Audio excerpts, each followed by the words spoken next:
इतनी गंदी अस्सलामुअलैकुम। गंदी अभी बातें, लाइट इतनी नहीं तो कोई। गंदी गंदी, और वो हमने अपनी बेटी को दे दिया। मैं पूछना चाहता हूं, इस मोबाइल की बेटी को जरूरत क्या, वो दिखा दो मुझे तुम। इतनी सी भी जरूरत बता दो। जवान बेटी को किससे बात करने दिया? कौन सा ऐसा रिश्तेदार है? तुमने देखा नहीं है शादियों में बेटी हाजी जी की है, नमाजी की है, मुसलमान की है, और खाने पीने पहनने ओढ़ने का ढंग वो बंबई वाला फिल्मों जैसा। जो लड़की उदयपुर जाफरा से निकल के कभी बाहर नहीं गई, उसके पास बंबई का फैशन कहां से आया बोलो? उसके बालों की कटिंग कहां से आई बोलो? उसके मेकअप का तरीका कहां से आया बोलो?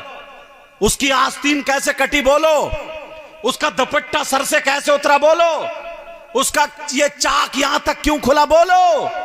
उसके चलने का ढंग, खाने का ढंग, पहनने ओढ़ने का फिल्मों जैसा कहां से आया बोलो? ये मोबाइल की देन है, मोबाइल की। और ये जो मां है ना, मां, इसकी बड़ी पिटाई होगी कब्र में। बाप से ज्यादा इस मां की होगी। मैं बताऊं क्यों? ये बाप तो चला गया काम पे, और ये जो बेटी जीने के बराबर में खड़े होकर कभी कुर्ता इधर फेंक रही है, कभी इधर फेंक रही है, आधे घंटे जो गिजरा गिजरा के बात कर रही है, इस मां को पता नहीं है किससे बात कर रही है। ये पागल है क्या मां? बेवकूफ है ये मां? वैसे पूरे घर को अकेली रपटा रही है। हंसने की बात नहीं है ये। आधा घंटा बेटी छत पे टहल रही है, मोबाइल पे बात कर रही है, इस मां को पता नहीं है क्या? और पता नहीं है तो पागल है क्या?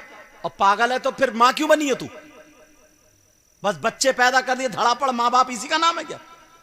ऐसे तो कुतियां भी पैदा कर देती हैं, जानवर भी पैदा कर देते, फिर इंसानों में फर्क क्या रह गया? नबी ने फरमाया सबसे पहला मदरसा मां की गोद है, मां की गोद। जब मोहल्ले में फैलने लगी ना बदनामी, जब मोहल्ले में उड़ने लगी, अब आ रही है मगरमच्छ के आंसू लेके। अम्मा कह रही है पता नहीं, मेरी बेटी तो बड़ी अच्छी थी, बड़ी शरीफ थी, किसी ने दिमाग फिरवा दिया, दिमाग।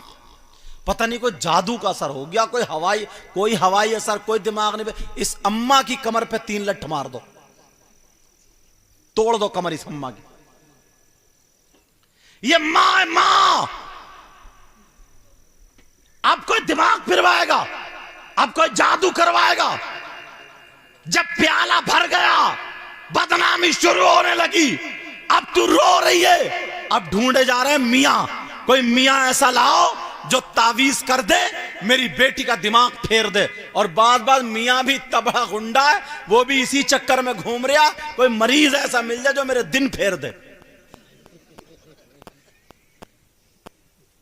मैं असली मियां की बात नहीं कर रहा हूं, क्योंकि मैं तो पैदा ही मियां के घर में हुआ हूं। मैं नकली मियाओं की बात कर रहा हूं। यार बिल्कुल बिगाड़ कर रख दिया। ये माँ बाप की जिम्मेदारी है, माँ की जिम्मेदारी है। बोलो मोबाइल क्यों दिया तुमने अपनी बेटी को? अब कुरान की आयत सुन लो मेरी बहनों भाइयों, कुरान की आयत सुनो। अल्लाह फरमाता या अय्युहल्लज़ीना आमनू कू अनफुसकुम व अहलीकुम नारा। ए ईमान वालो, अपने आप को और अपने घर वालों को जहन्नम की आग से बचाओ। बचा रहे हो? अब्बा ना इतना सीधा, इतना भोला है, इसे पता ही नहीं है। बेटी को मोबाइल दे दिया, ले बेटी मोबाइल चला। है इसी बात में सीधा, वैसे सीधा नहीं है। वैसे बहुतों की मेंढा काटी है इसने, वैसे सीधा नहीं है। जरा सी बात पे लड़ जाएगा, और अगर ना कहीं मोहल्ले में ये कट जाए तो फोन कर देगा। वैसे सीधा नहीं है, लड़ाई झगड़े इशारे पे करा लो। सोचो यार, गौर करो, तवज्जो करो। माशरा कैसे सुधरेगा, माहौल कैसे सुधरेगा जब बेटी के हाथ में मोबाइल होगा? हमारे यहां जसपुर में ना एक घराना इतना शरीफ था हाजी जी का, इतने नेक, एक ही बच्ची थी वो हजरत, एक ही बच्ची। उस बच्ची ने कभी घर का दरवाजा नहीं देखा, बड़ा कुरान पढ़ती थी, नमाज पढ़ती थी। हाजी जी रोजाना तारीफ करते थे हमसे कि सैयद साहब एक मरतबा आके चाय पी लो। हमने कहा चलो पी लेते। कुछ दिनों के बाद हाजी जी रोते हुए मिल गए, मुझे ढूंढ रहे थे, नमाज ज़ोहर में मिले। मैंने कहा क्या बात है हाजी जी? बोले हुजूर बर्बाद हो गए हूं। बोले क्यों? मैंने कहा क्या बात है, बात बताओ।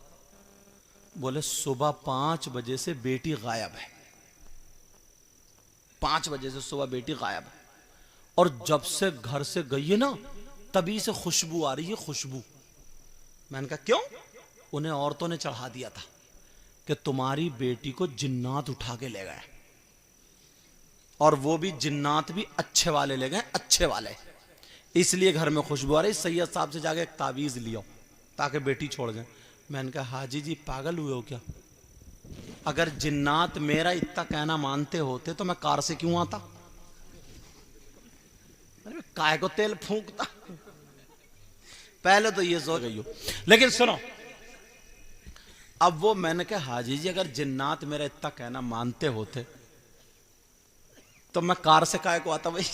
कहता चलो उदयपुर जाफरा आ जाता। मैंने कहा हाजी जी और दूसरी बात ये है, अगर वो अच्छे जिन्नात, तुम करो अच्छे जिन्नात अच्छे होते तो इतना घिनौना काम ही क्यों करा उन्होंने? बोले हाँ बात तो सही है। मैंने कहा ये बताओ तुम्हारी बेटी मज़ारों पे जाती थी? बोले नहीं। मैंने कहा मार्केट में जाती थी? बोले नहीं। बोले हजरत वो तो कभी घर से बाहर नहीं गई। मैंने कहा यार इतनी शरीफ बच्ची। तो मैंने कहा हाजी एक बताओ तुम्हारी बेटी मोबाइल चलाती थी? बोले हाँ हजरत मोबाइल तो था। मैंने कहा चलो ठीक है, जोहर की नमाज पढ़ूंगा, दुआ करूंगा, 1 हफ्ते में तुम्हारी बेटी का पता चल जाएगा। 1 हफ्ता नहीं गुजरा, मैं बुलंदशहर से तकरीर करके आया, 5 या 4 दिन या जो भी गुजरे। मैंने कहा क्या हुआ आई साहब, पता चला? बोले हजरत नाक कट गई है बस। मैंने कहा तुम्हारी तो जुड़ी हुई है, टांके भी नहीं दिख रहा है। बोले नहीं हजरत ये वाली नहीं। मैंने इधर आधर देखा, मैंने कहा और कहीं भी तुम्हारी नाक लगी है क्या? बोले नहीं हजरत इज्जत की नाक कट गई है। मैंने कहा कैसे, बात बताओ। एक तरफ ले गए, भाइयों बहनों सुनो, ये बात नसीहत के लिए ले लेना। उन्होंने कहा हजरत मेरी बेटी ने नैनीताल हाई कोर्ट में जाकर के कोर्ट मैरिज कर लिया एक भंगी लड़के के साथ। अब मुझे बताओ, जो लड़की कभी घर से निकल के नहीं गई, जिस लड़की ने कभी घर का दरवाजा नहीं देखा, उसने नैनीताल का हाई कोर्ट कैसे देख लिया? और बड़ी बात यह है वो गैर मुस्लिम लड़के से कैसे टच हो गई? जो लड़की कभी सर से दुपट्टा ना उतारे मगर उससे टच हो गई, माँ की इज्जत नीलाम, बाप की इज्जत नीलाम, और उसके साथ भाग गई। अब मुझे बताओ ये किसका कमाल है? ये मोबाइल का कमाल है, मोबाइल का कमाल है। मैं तुम्हारी बेटियों को कोई भी इल्जाम नहीं लगा रहा हूं, अल्लाह के वास्ते अगर सुधारना है तो मेरी इन बातों पे अमल करना होगा। अपनी बेटियों से तुम्हें मोबाइल लेना होगा, अगर देना होगा तो इन्हें दीनी किताब दो, इस्लामी किताब दो, कुरान दो, हदीस दो, सैयदा फातिमा की जिंदगी पढ़वाओ, हजरत मैमूना की जिंदगी पढ़वाओ, हजरत खदीजा की जिंदगी पढ़वाओ। जब हमारी बेटी फातिमा की जिंदगी पढ़ेगी तो होगी हमारी बेटी, खाएगी हमारी बेटी ढंग फातिमा का होगा, पिएगी हमारी बेटी ढंग फातिमा का होगा, सोएगी हमारी बेटी ढंग फातिमा का होगा, उठेगी बैठेगी चलेगी फिरेगी पहनेगी ओढ़ेगी हमारी बेटी ढंग फातिमा का होगा। अगर ऐसी बेटी बाप के घर में हो तो बाप के लिए रहमत बनेगी, शौहर के घर में हो उसके लिए नेमत बनेगी, और जब माँ बने तो उसके कदमों के नीचे जन्नत बनेगी। समझ में आ रही बात? तो मोबाइल जहर है, जहर, सही बता रहा हूं मैं, जहर है। और कुछ लफंगे लड़के भी ऐसे ही हैं, न काम का न धाम का, न 10 रुपए कमाता, 10,000 का मोबाइल टांगे फिर रहा है। स्कूल नहीं पढ़ता, मदरसा नहीं पढ़ता, कोई काम नहीं करता, घूरे पे बैठ के मोबाइल देख रहा। जरा सोचने की समझने की बात है यार। इनसे पूछो, ये जो रात के 11-11, 12 बजे तक चैटिंग कर रहे हैं, तुम्हारे घर में तुम्हारी मां नहीं है क्या? तुम्हारी बहन नहीं है क्या? तुम्हारी भांजी भतीजी नहीं है क्या? बस तुम्हारे मां बहन की इज्जत होती है। जिससे तुम चैटिंग कर रहे हो वो भी तो किसी की मां बहन है, वो भी तो किसी की बहन बेटी है, उसकी कोई इज्जत नहीं है। इस्लाम ये कहता है अगर गैर मुस्लिम की भी बेटी है ना तो नजरें नीचे करके जाओ। इस्लाम ये बताता है। मगर लफंगे लड़के हैं, डीजे अगर बजा दिए तो बस घोड़ों की तरह कूले मटका रहा, अब नाच रहा, कूद रहा, और अब तो गाने भी कमर क्या मटका रहा, गाने भी कमरिया मटकाए, ये गाने चल रहे हैं। सबसे ज्यादा समझ में नहीं आ रहा, समझे? तवज्जो है ना मेरी यार? अच्छाई के रास्ते लाना पड़ेंगे ना। तुम सोच रहे हो कि अच्छाइयों के रास्ते बंद? पहले के लोग ये थोड़ी कि 5 वक्त की नमाज, सिर्फ 5 वक्त की नमाज फर्ज है, उसके बाद इतने रास्ते हैं अच्छाइयों के, सही बता रहा हूं, ढेर लग जाएंगे नेकियों के।